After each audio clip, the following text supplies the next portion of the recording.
Hi everybody, Golden Era Bookworm here, and today we are going to talk about how Arnold perfected his leg development and the exercises Vince Gironda prescribed for him to bring his legs up to par. I mean, when we see these comparison photos of Arnold in 1966 to the later Arnold of the late 60s and later still the early 70s when he had just started to begin to win these Mr. Universe titles, the size, cuts and muscular separation is obvious. His quadriceps matured and he had that muscular separation in all the different muscles of the quadricep, running from the base of his knee up until the insertions in the hip area. And I mean, it's just night and day, isn't it? With now upper thigh development to boast.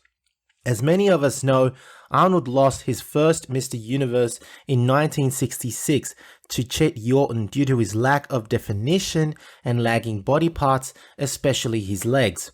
When Arnold first arrived in the US in 1968, Joe Weider decided that Arnold needed the tutelage of the Iron Guru to bring certain body parts like his legs up to par. Arnold would train at Vince's gym for up to 9 months and learn to shape and define his physique under the watchful eye of the Iron Guru.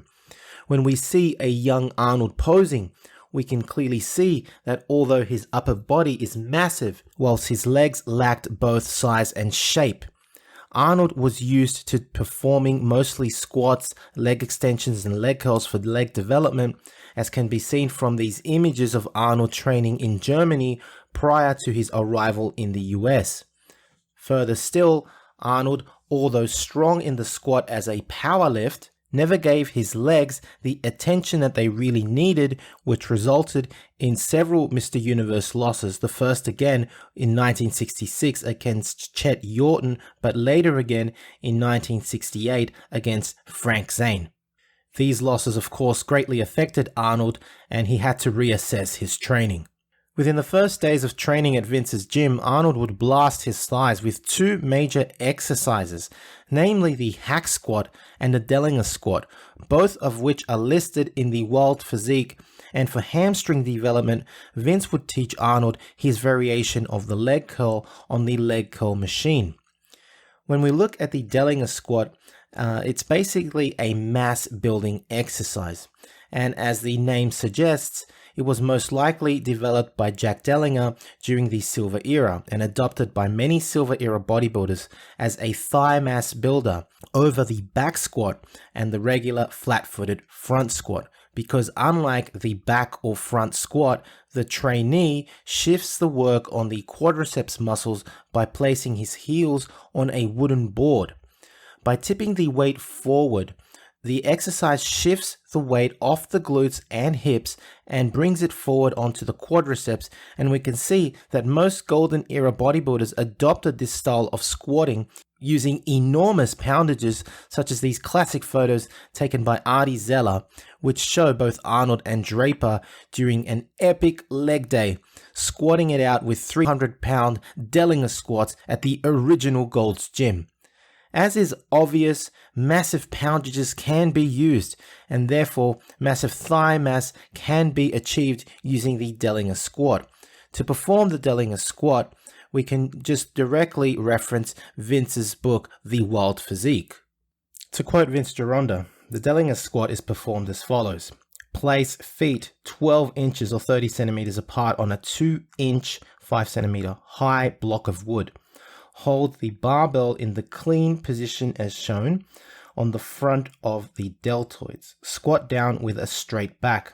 As you come up from the full squat, push the hips forward until the extended position is achieved. Do not forget to lean slightly rearwards to keep stress on the front of the thigh. Lower and repeat. Now, Arnold was no stranger to the hack squat machine, having exercised with this movement back in Germany. But it is very obvious that the emphasis in training and gaining separation and muscularity was simply not there. Vince taught the hack squat as an exercise for both developing the quadriceps muscles and encouraging muscular separation. Unlike the form that most gym goers use today, Vince encouraged a fuller range of motion, a greater range of motion, and employed several variations of the hack machine squat to encourage development of the different segments of the thigh musculature. Arnold took the challenge and even performed hack squats at Don Peters' gym in the afternoons after having trained at Vince's gym in the morning. The main hack squat varieties that Vince Gironda would teach were the knees together hack slide and the heels together hack slide.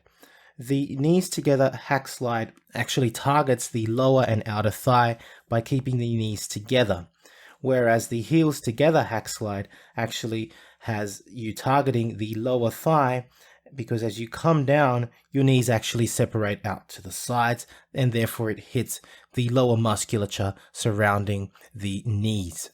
Besides these varieties of squats, Arnold of course would also employ the leg extension for maximum thigh separation. Vince employed a different type of leg extension called the power leg extension, which required the trainee to extend backwards as the knees were extended during the concentric thigh contraction of the movement. The reason why Vince taught the trainee, in this case Arnold, to extend his upper body backwards during the concentric phase is that in doing so, the upper thigh comes into play at the end of the contraction. In doing so, great upper thigh muscularity can be developed around the hip area, just under the hip bone. Other Golden Era bodybuilders also famously employed this technique. Most famous of all, of course, was Tom Platz.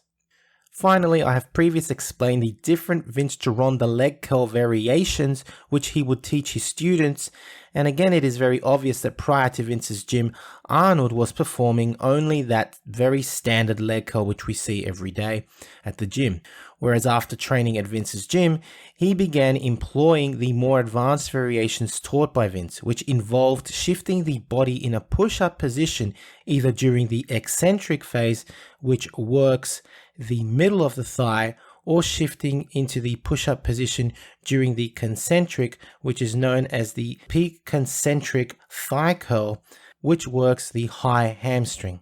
No doubt Arnold employed the 3 different leg curl variations to develop his hamstrings further.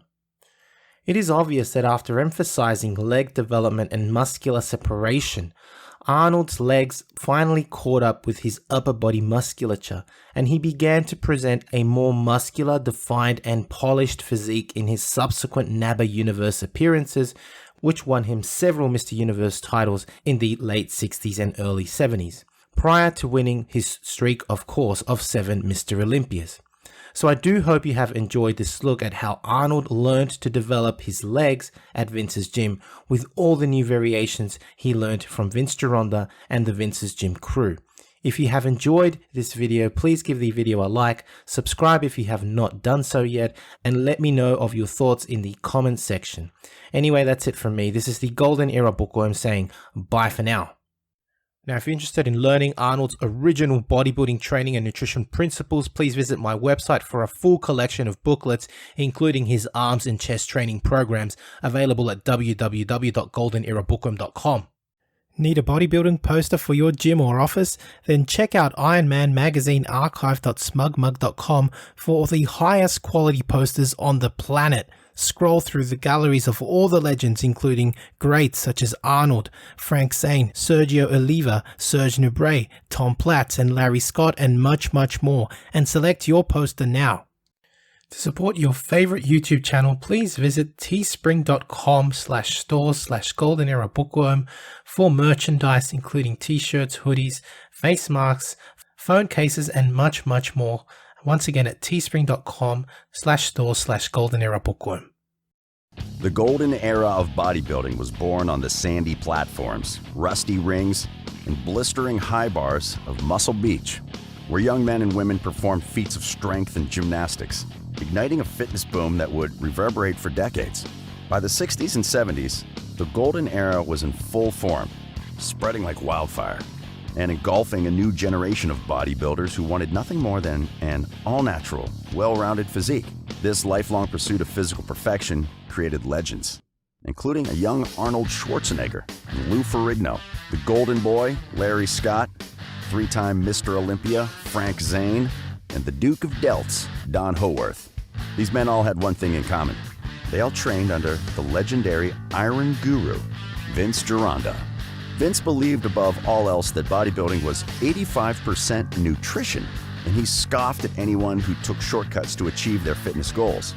At NSP Nutrition, we hold true to our roots and maintain Vince's spirit alive by sharing his belief that all you need to achieve greatness is the right exercises, the right foods and supplements, and the right attitude.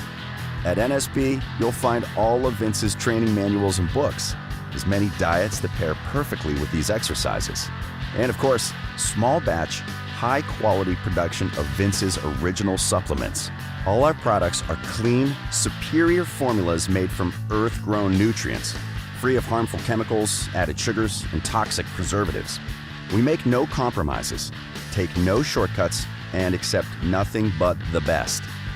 Because the moment you decide to get back into shape or want to accelerate your gains and win your next competition, NSP will be by your side to help you achieve your personal health and fitness goals. That's how we maintain the spirit of the Golden Era champions and honor the legacy of our founder, Vince Gironda. Simply put, our customers trust NSP Nutrition, and they appreciate what we stand for. Once you become a customer, you become part of the NSP family. This is NSP's commitment to you.